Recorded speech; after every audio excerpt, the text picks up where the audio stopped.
Bonjour Marie, alors parlez-nous de votre rencontre de la semaine. Bonjour, alors vous avez abordé tout au long de l'émission à quel point la chevelure des femmes était un élément de séduction, mais aussi de bien-être. Alors comment vivre quand nos cheveux se clairsèment peu à peu, quand la question du matin, c'est pas comment je vais me coiffer, mais plutôt comment je vais cacher mes cheveux.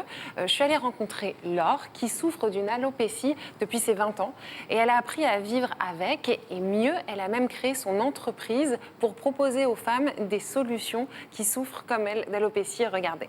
Bonjour Laure. Bonjour. Vous avez 35 ans et vous souffrez d'une particularité au niveau capillaire. Est-ce que vous pouvez nous expliquer? En fait, j'ai une alopécie androgénétique.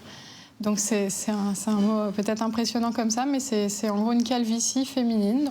C'est une pathologie qui touche environ 20% des femmes et qui fait que la femme va progressivement perdre une partie importante de sa chevelure et devenir de plus en plus clairsemée. L'alopécie androgénétique est liée à une hormone mâle présente chez toutes les femmes, un dérivé de la testostérone. Cette hormone va avoir une action sur le bulbe du cheveu en accélérant son cycle jusqu'à épuisement. Selon les femmes, les pertes capillaires vont plus ou moins se stabiliser en fonction des variations hormonales.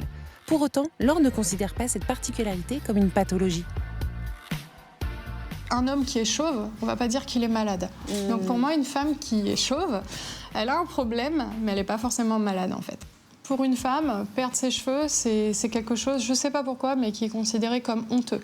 Donc quand on trouve une solution pour cacher ce problème, on ne va surtout pas le dire. C'est comme une personne qui porte un dentier. Elle ne va pas le dire qu'elle porte un dentier. Pourtant, dans la sphère médiatique, il n'y a pas de femmes connues qui ont des alopécies. Il y a des femmes très connues, qui sont connues par tous les Français, qui souffrent d'alopécie. Il y en a beaucoup qui se cachent. Elles vont utiliser différents artifices, que ce soit poudre densifiante ou autre solution pour pas que ça se voit.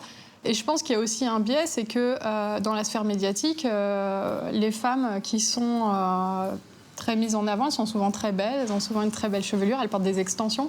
Donc c'est aussi ça, c'est que est-ce qu'une femme qui perd vraiment ses cheveux et qui aura sa beauté peut-être très atténuée va rester sur le devant de la scène? C'est une vraie question. En tout cas, ce qui est sûr, c'est que elles font en sorte que ça ne se voit pas quand elles ont ce type de pathologie.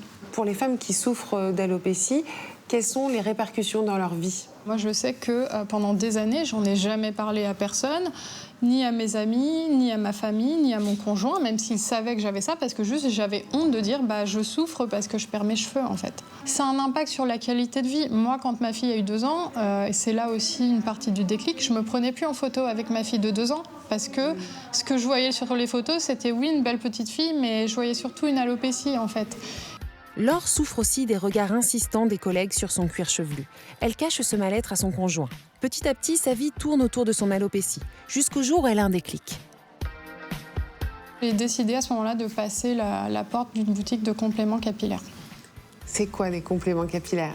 C'est ce que j'ai actuellement sur la tête. Je vais vous montrer, c'est très très simple. Donc en fait, c'est une pièce de cheveux qui va compenser la perte et qui se clip. Vous voyez, j'ai fait 3 clips. Tac, tac, tac. C'est très facile à mettre et à retirer. Alors, il y a des petits tips, des trucs et astuces pour que ça se passe bien, parce que voilà, il y a quand même un petit coup de main à avoir. Ça se fond totalement dans vos cheveux.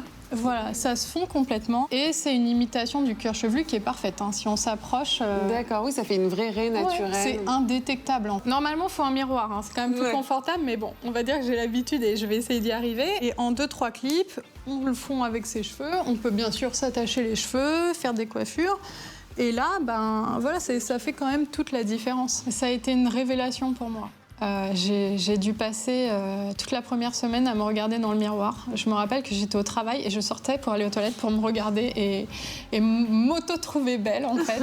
Mais paradoxalement, avoir un volumateur, ça m'a permis d'accepter mon alopécie.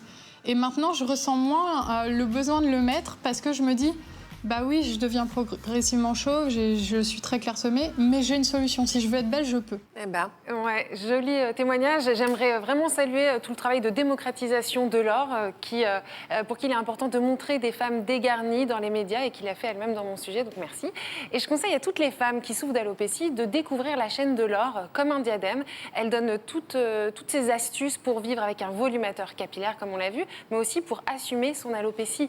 Parce que Christophe, comment on peut expliquer qu'elle ait eu besoin de porter ses volumateurs capillaires pour enfin s'assumer telle qu'elle est avec son alopécie? Pourquoi elle a dû passer par cette case-là?